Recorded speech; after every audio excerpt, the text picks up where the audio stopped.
Welcome to The Truth in This Art. I am your host, Rob Lee, and we're your source for candid conversations about arts and culture. Today, I am thrilled to be in conversation with my next guest, an award-winning multimedia artist, educator, and cultural organizer living and working in Baltimore. Please welcome Dr. Ada Pinkston. Welcome to the podcast. Well, thank you for the invitation, and thank you for the welcome. Thank you for that warm welcome. You've done a podcast before. Thank you. Post-production. So, as we get started here, and again, thank you for making the time, because everybody's super busy, and if someone's like, hey, I can give you like 30 minutes, I'm like, I'll be done in 25. So before we delve into like the main topic, like, could you, introduce yourself to the listeners? And I have a second bullet point or two bullet points after that, but I at least want to start there. Okay, cool. Hello, my name is Ada Pinkston. I am an artist, educator, cultural organizer, sister, auntie, great auntie, daughter, granddaughter, and human who teaches currently as a lecturer at Towson University in the art education department, and also as a lecturer in professional practices at Maryland Institute College of Art. And sometimes those girls at George Washington calls me to teach new media and digital art, and I go there and teach that. But yes, this conversation around time is something that I center my work around. So I say my medium is time. And I see myself as an unbound artist whose practice is rooted in performance art installation, and digital media. Yeah. Thank you. So you did a much better job than what I would have done. I was like, oh yeah, I kept out the human part. I kept out the daughter. I kept all of that stuff out. It just, it would have been like, yeah, artist, moving on.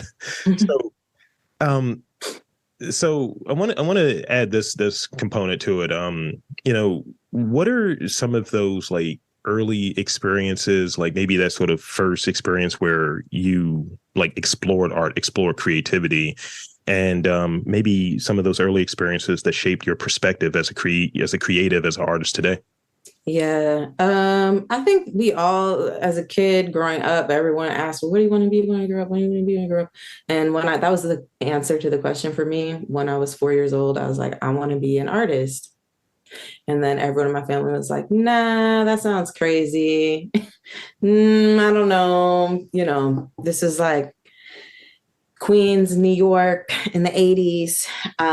So people are like, I don't, my family really pushed me to consider other things. And then I remember going to some museum. So the cool thing about growing up in any city is that you can go to museums for free, right? Yeah. And I remember going to one of these contemporary museums on a school trip and seeing a piece of gum on a pedestal. And I was like, wow, I can't believe somebody put a piece of gum on a pedestal and made it a sculpture. And then that was when I was like, maybe it's possible. But then like my family was like, nah, that's some white people stuff. So, and then I ended up, so my parents are from Mississippi, and I am basically the daughter of people who were like the first generation out of poverty. So they were like, nah, you're not going to be an artist. You're going to college. And I also am the youngest. So like I saw my older sisters kind of goof off a lot, like, didn't graduate high school immediately. And then, all these other things happened. So I was like, that's not going to be me. I'm going to go straight to college. Did that. Became my undergrad degree was in psychology because I was rejected from my first application into film. I went to this liberal arts school in Connecticut, and they rejected my application to be a film major because they didn't like my writing.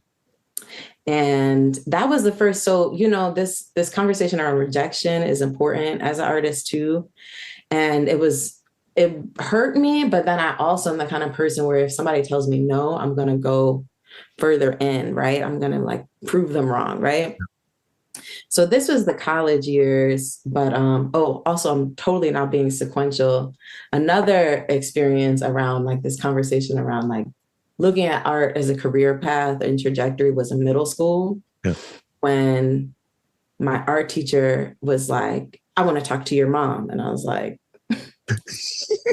"I hope." Did the same thing, by the way. Like, Yeah, I was like, "What?" Yeah, I was like, okay. So I was all nervous. I was like, "Mom, like this lady wants to talk to you when you get off of work." And I was like nervous because I was like, "Oh, she's coming up to the school after," because she was, moving around and she was working as a CPA at the time for the state. And I was like, "Oh, my mom's going to be so mad at me. I hope it's nothing bad." So anyway, so then we go into the meeting and the teacher is like, "Ada's a really good artist. You need to encourage her to keep doing or making art. And I suggest you sign her up for classes at the Art Students League." And the Art Students League was in Midtown Manhattan, and it's still there, And I did a couple classes there. It was in middle school. And in middle school, there were figure drawing classes. And I came home one day with a nude of this big fat man. And my mother was like, "You're not going back there." Again, like, you know what I mean? Like, I think it's, and the Art Students League was a place where it's sliding scale classes too, But yeah, I mean, so yeah, there were different points along the way that I think led me to this moment. But yeah, so then after undergrad, I did a lot of gigs. So like working as a production assistant in different, also I applied to hundreds and hundreds of jobs after undergrad and didn't get them. But the jobs that I did get were through word of mouth. That's another important point that I wish somebody had told me. So like not my sister, my high school friend's older sister was a stylist. Yeah. And she got me my first production gig. Cause she did styling for like photo advertisements. And she had me go and like she gave me a list of things that she wanted me to buy and a list of things she wanted me to return. And I was making like, I don't know, anywhere from like $150 to $200 a day just buying clothes for her, for her sets. But that wasn't consistent. So then I started doing temp work. And then I also have a background in teaching too. So like, that's a whole other conversation. I could keep going. So my undergrad degree started with 9/11. Wow. And my grad degree, it started my undergrad degree. So when I started college, September 11th, 9/11, right? Mm-hmm. That happened. And that was a big moment, right? For obvious reasons. And then at the end of my undergrad degree, it was Katrina. Mm-hmm. Hurricane Katrina. So I feel like because of those two moments at very important increments of like, evolving into an adult, right? Yeah. I think that placed me in a unique, really thinking about considering greater humanity in relationship to my work.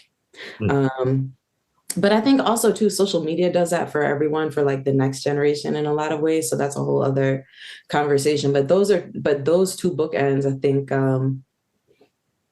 they were really impactful, right? So when 9/11 happened, I was trying to call my family and none of the phone lines were working. I have an aunt that worked down there, but she was always late to work. And she was walking off the train and everybody's running opposite. And she was like, oh, everybody's running opposite. I'm going right back on the train. Isn't that crazy? Yeah. I was like, wow. So yeah, so she survived it. You know, there's so many other stories like that, um, but yeah, so this understanding of myself as a creative person has constantly evolved. Mm-hmm. And when Katrina happened, I was really interested in going down and being of service, because I had spent time in New Orleans because I have family down there too. And I reached out. So I've heard that the only schools that were open were these schools called the Freedom Schools. Mm-hmm. And I reached out to them and they didn't respond to my emails. And I was like, oh, I guess, you know, this is like another job that isn't responding to me. So I was like, oh, I guess I'm not, they don't want me. But the Freedom Schools that did respond to me were in San Francisco.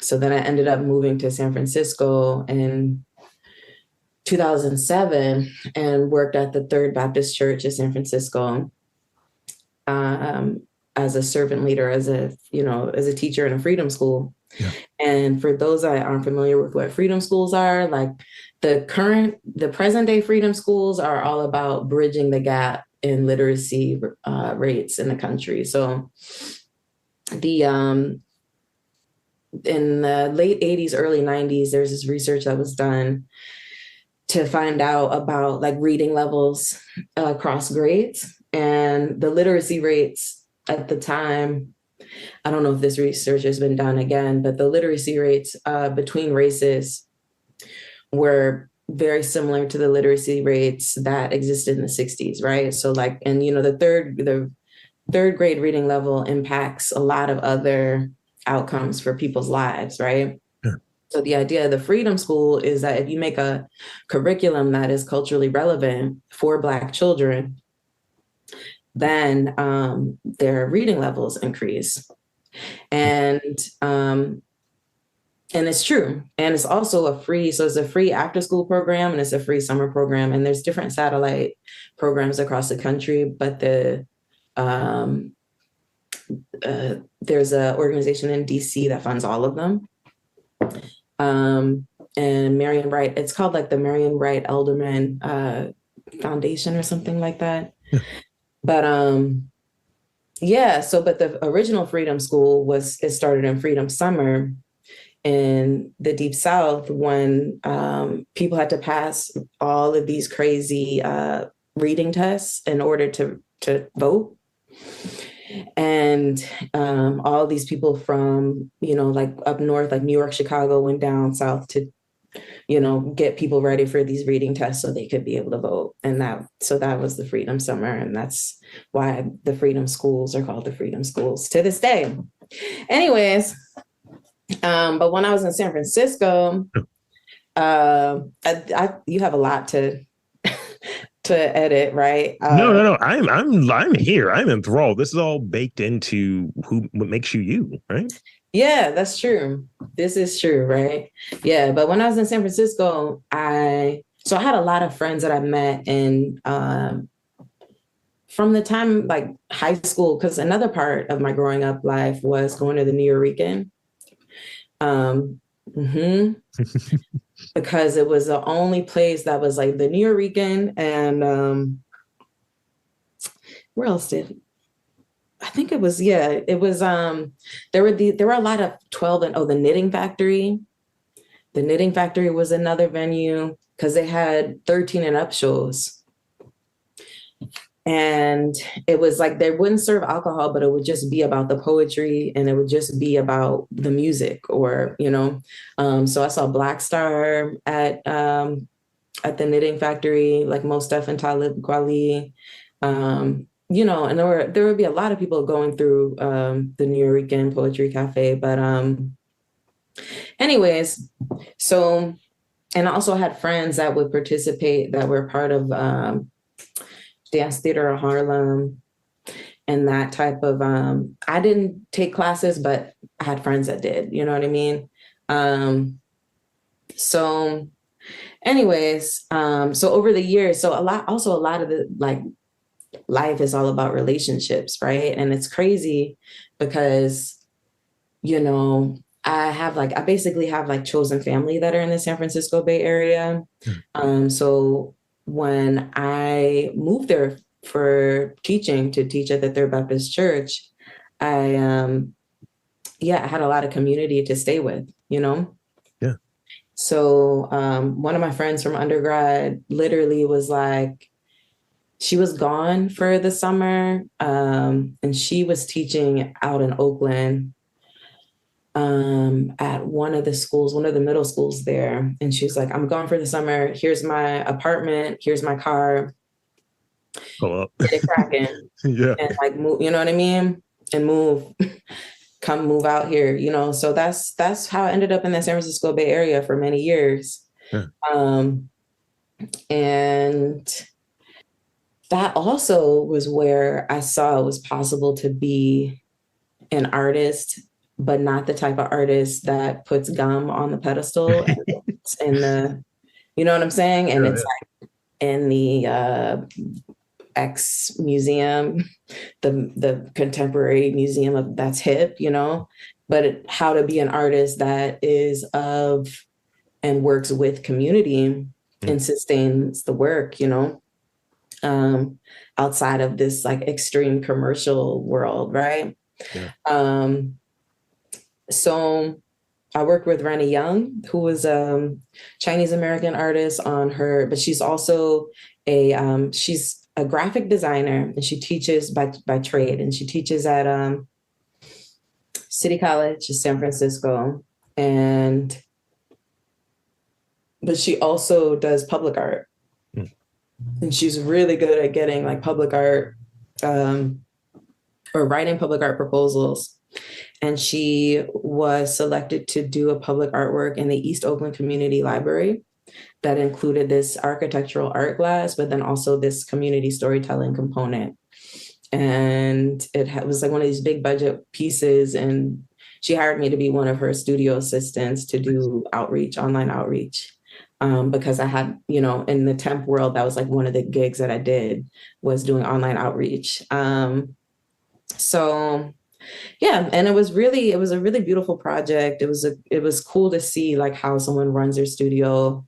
You know, she was like super detail oriented. And then also another turning point moment was in 2008 when the economy collapsed the first time. Right.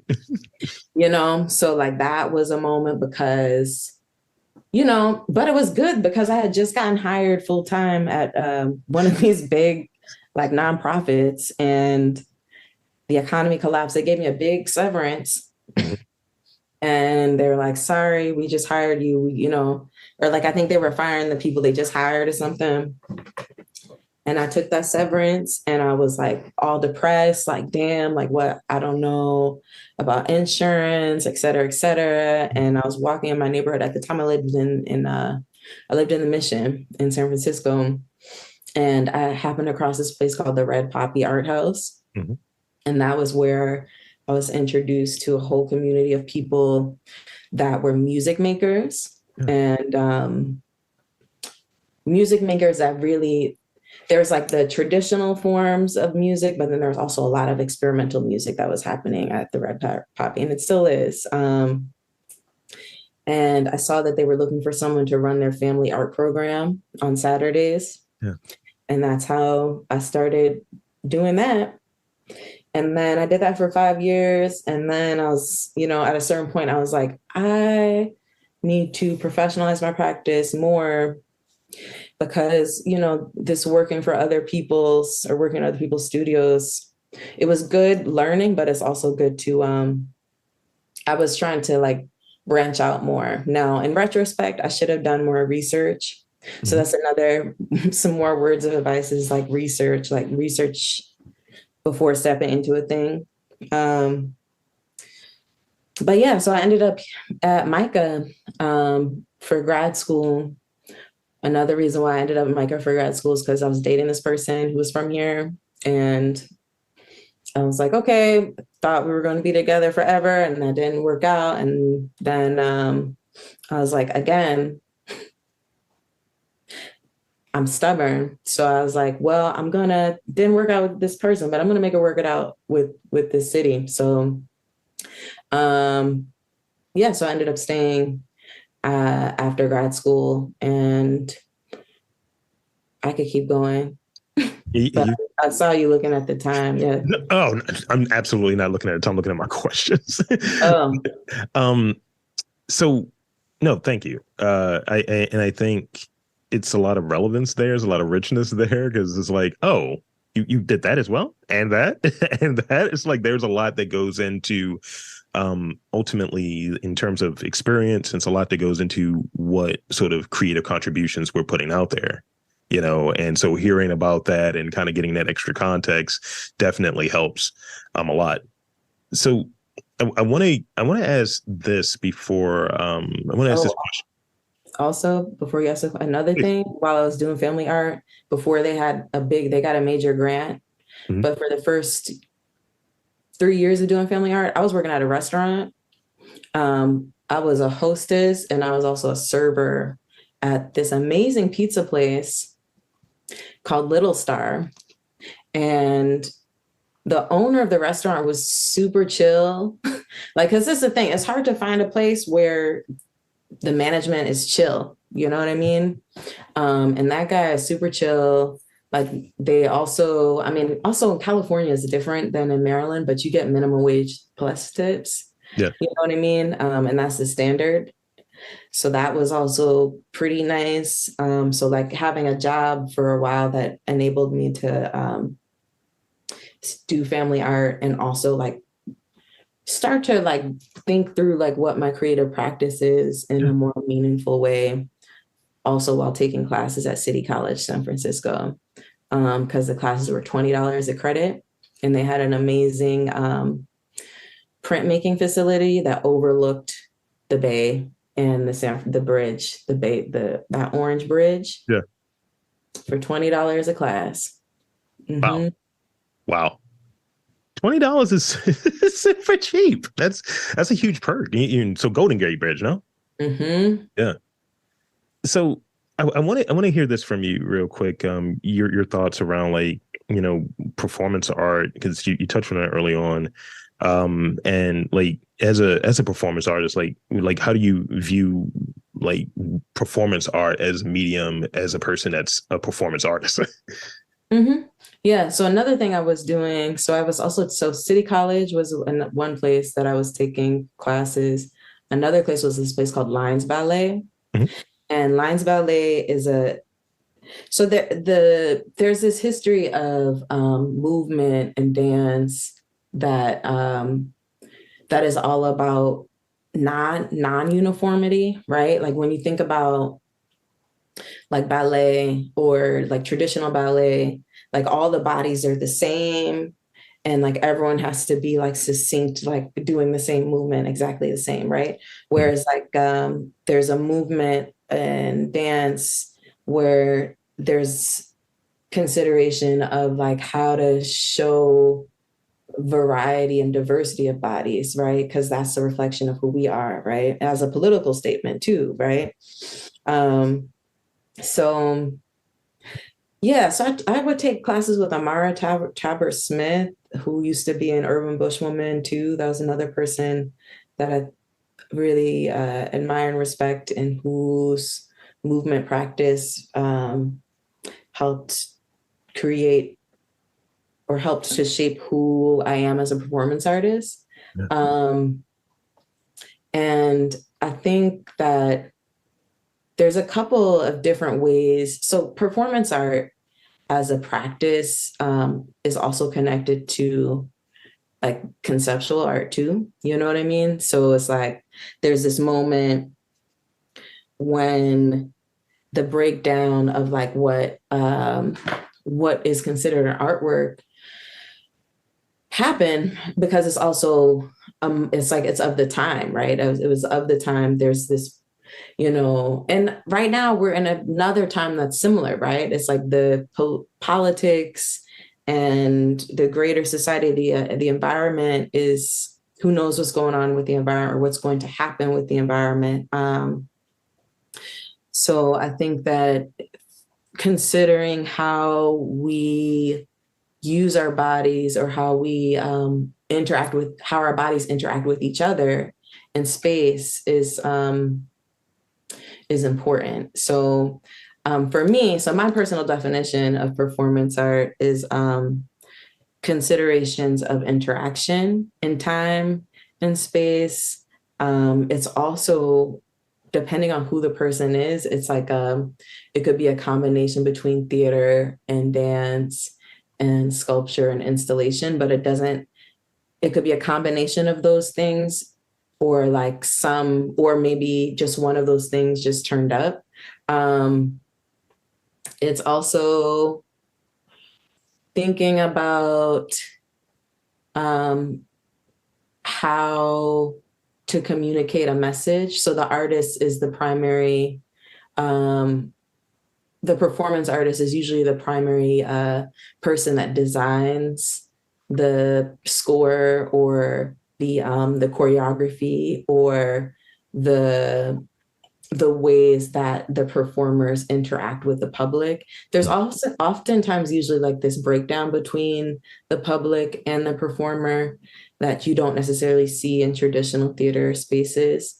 Performance art can exist in a traditional theater space, but it can also exist in a traditional gallery space.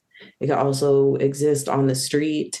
It can exist in all three of those places simultaneously, right? It's like, and in that way, like this conversation of being unbound really is really relevant, right? So that's why, that's why I say my medium is time, but that's also why I say I'm an unbound artist.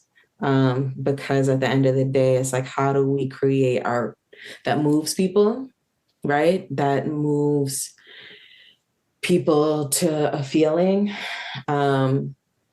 Ideally, that's what our goal is, right? And I think, sometimes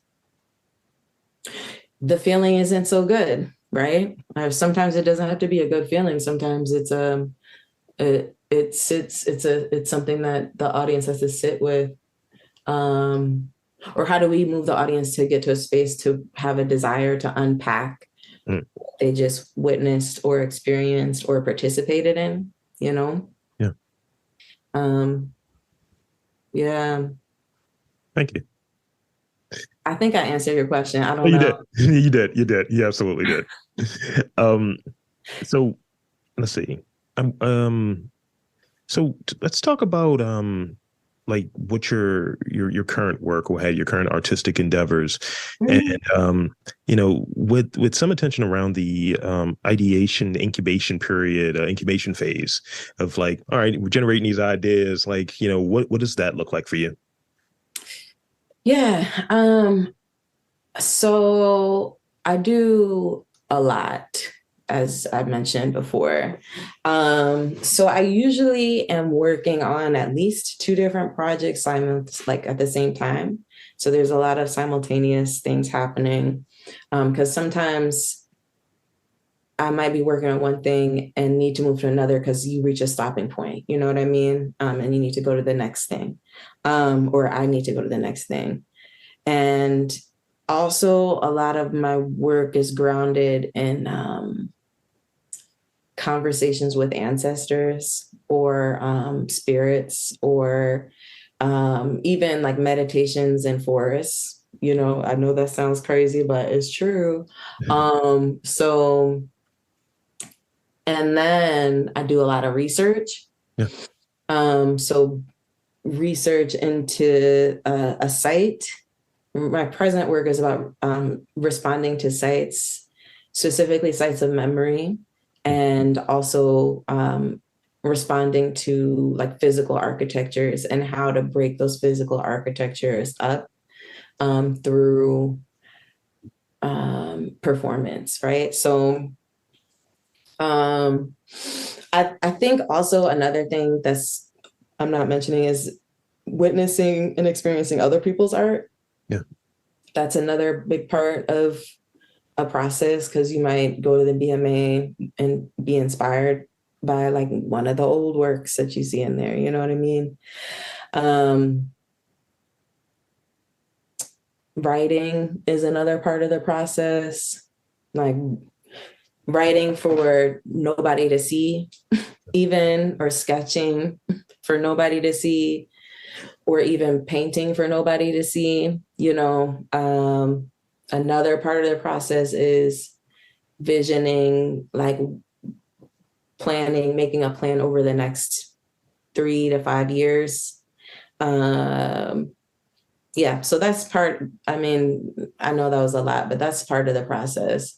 Um, but also keeping one thing centered. So the one project that has been centered for more than 5 years is this work around, actually there's two projects that have been centered, but I'll focus on this one. Just work around memory.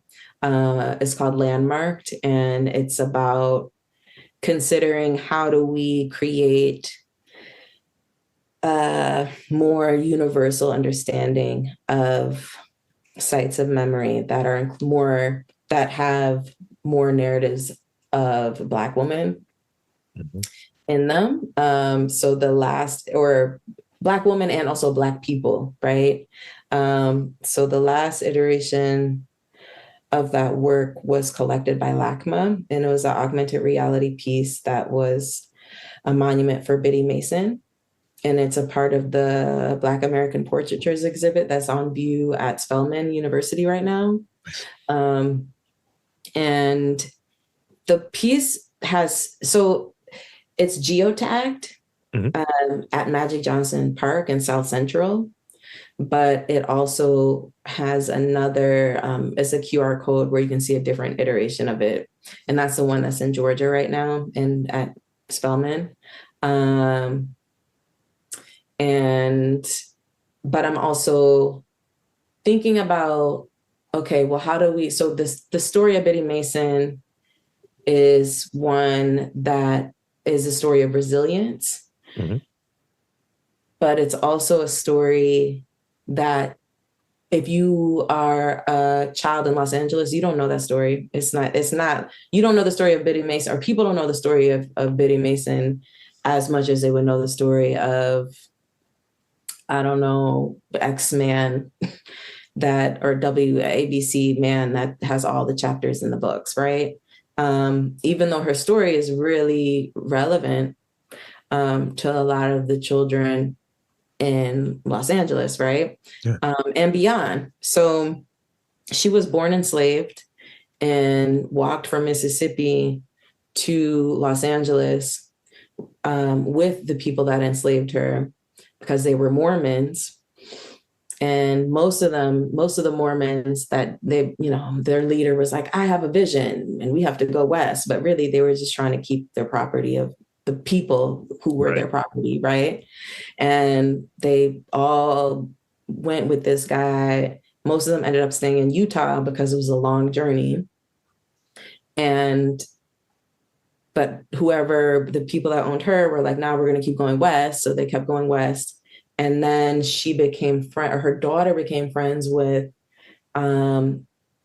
this Black man who was like, California isn't a slave state. You should not be enslaved.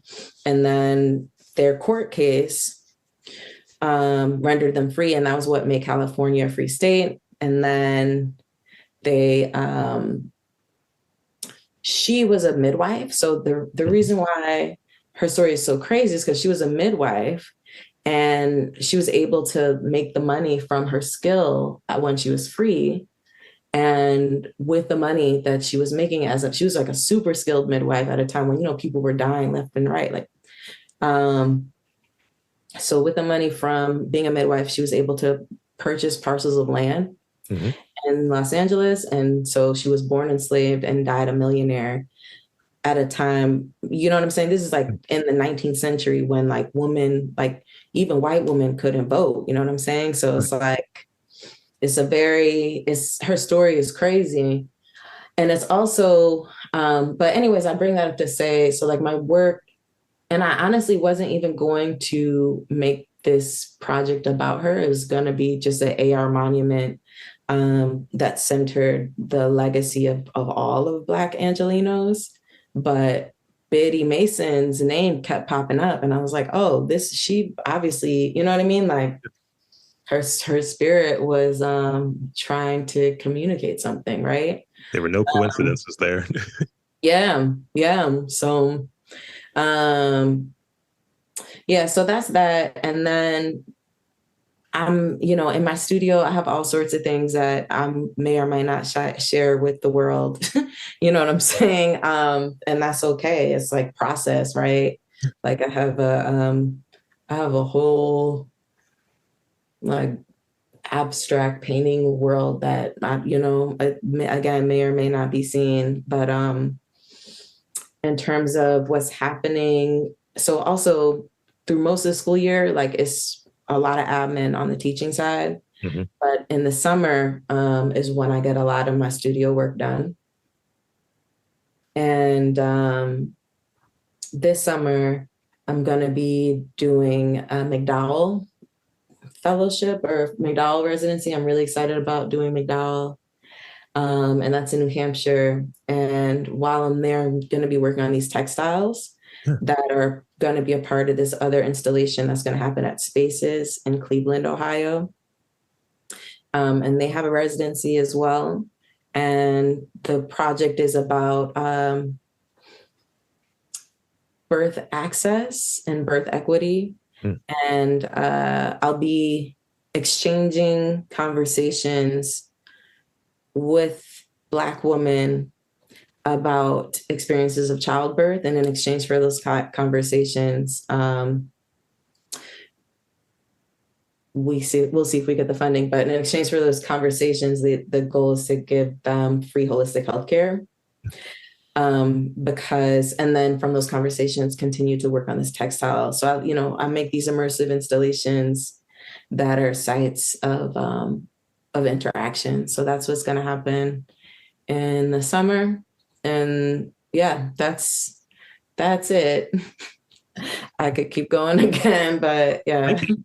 Thank you. That helps. And it's funny, like it's answered like in going through it, like most of what I was looking for, with the exception of this last question I have for you, was answered. So I think we're good in that regard. I want to ask you about this lastly before we get into the rapid fire questions, because you're still going to get those. Still going to rapid fire questions.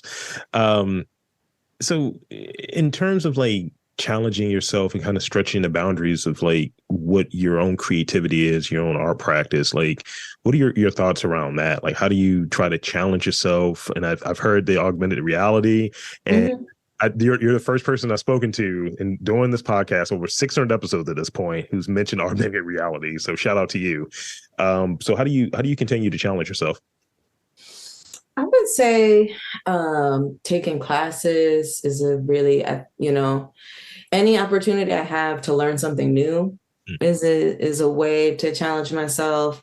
I'm also, as an artist, I'm very much interested in thinking about how to work outside of the traditional paradigms, right? Because this idea, another part of being a performance artist is that the performance art history doesn't come from this long lineage of these white guys in these books. You know what I'm saying? So and in that way, I feel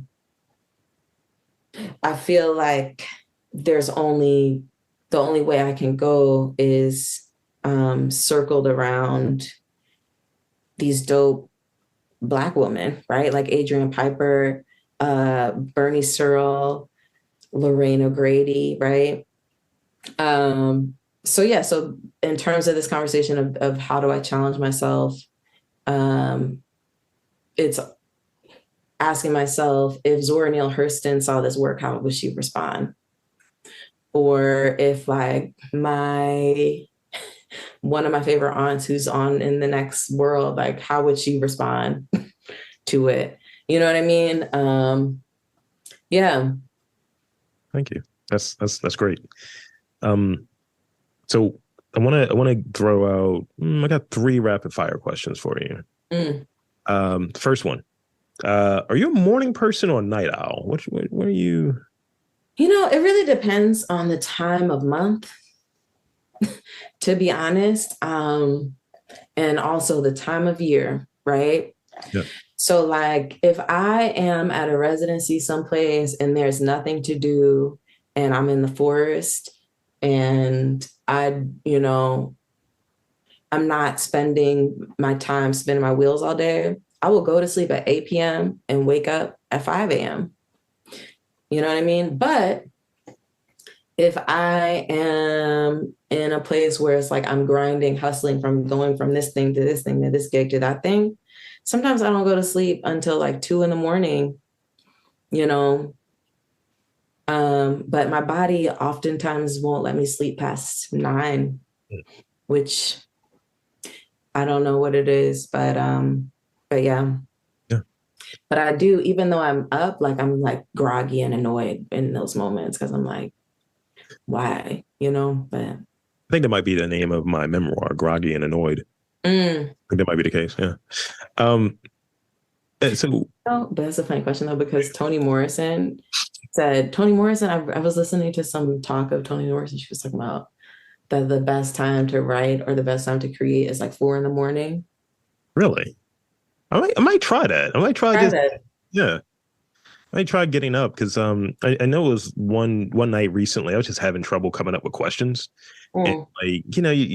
like, one of the things I always kind of shoot for is someone's like, no one's ever asked me that before. I'm usually shooting for that. I want to have something that's interesting. So the guest doesn't feel like, I've answered this 1,000 times, right? And I tried to do that. And I remember it was one night where I just woke up at like 3 in the morning and I just had inspiration. I wrote like 20 questions. I had the notepad next to the bed and I couldn't help. It was just coming out really quickly. So in reference to like sort of the studio setup and how you're working, is it organized to the smallest detail or is it quote unquote controlled chaos? Oh no, it's definitely controlled chaos. Yeah, no, I'm not. In terms of like how my studio is set up right now, I mean, at this point, I may get to a point like next year or I'll put that on my vision board, like next 2, 3 years where I'll have a studio manager. But right now it's controlled chaos. Very. Mm-hmm. This is the last one. Last one for you. I'm always interested in like what creative folks, what they eat. What's your favorite snack? Popcorn. Okay. I really like popcorn. Let me tell you. Also like dark chocolate. Um, Anything crunchy. Oh, so like more recently, I've been into making some homemade hummus and eating them with these like mini cucumbers that you can get from the little. Yeah. Don't ask me why. But like it's like, again, it's like seasons. There's some seasons where it's like certain things, but there's like year round, it's like usually popcorn, dark chocolate. Yeah. Yeah, that's great. I definitely have the snack thing when it kind of switches out. Like right now, I haven't bought them before. I just have dates. I just have dates downstairs, and I was like making something yesterday. I get the Hello Fresh boxes, and I was like, yeah, every meal's like vegetarian. That's just what I'm getting because they look interesting. And I'm like, all right, let me chop this up. Yeah, I'm gonna have a couple dates, and I was like, yo, who are you now? Like, 2 months ago, you were just eating chocolate and drinking whiskey. Now it's just like, I'm gonna eat these dates. Oh, that's kind of healthy. It's got antioxidants and the good fiber in it. Yeah, hey, good for you. I like Like popcorn and chocolate. I like popcorn and chocolate, honey. I don't. Yeah, I also like digestive cookies, Oh, but the one with the dark chocolate, not with the milk chocolate. milk chocolate is an American creation that's terrible. I like it's literally my partner says she was like, I don't eat commercial chocolate. It's like I need chocolate that came from brown people, and that's Yeah. just what that's going to be. Although sometimes I haven't had a Snickers bar in a long time, but that used to be my favorite thing to eat as a kid. Like, you know what I'm saying? Like, but Snickers, that's a whole other Snickers are delicious. moment. Yeah. So, one, I want to thank you for coming onto this podcast and spending part of your Friday with me. And two, I want to invite and encourage you to share with the listeners where they can check you out, check out your work, social media, website, all of that good stuff. The floor is yours. All right. Well, you can check out my work on my Instagram. It's Ada Pinkston. Actually, coming up, there's a conference that myself and Dr. Kalima Young are co-organizing. It's called Archival Silent Noise, and it's happening at Towson, and you can find out about that at invisiblearchitectures.com. And there you have it, folks. I want to again thank Dr. Ada Pinkston for coming on and sharing a bit of her work, her story. And I'm Rob Lee, saying that there's art and culture in and around Baltimore. You've just got to look for it.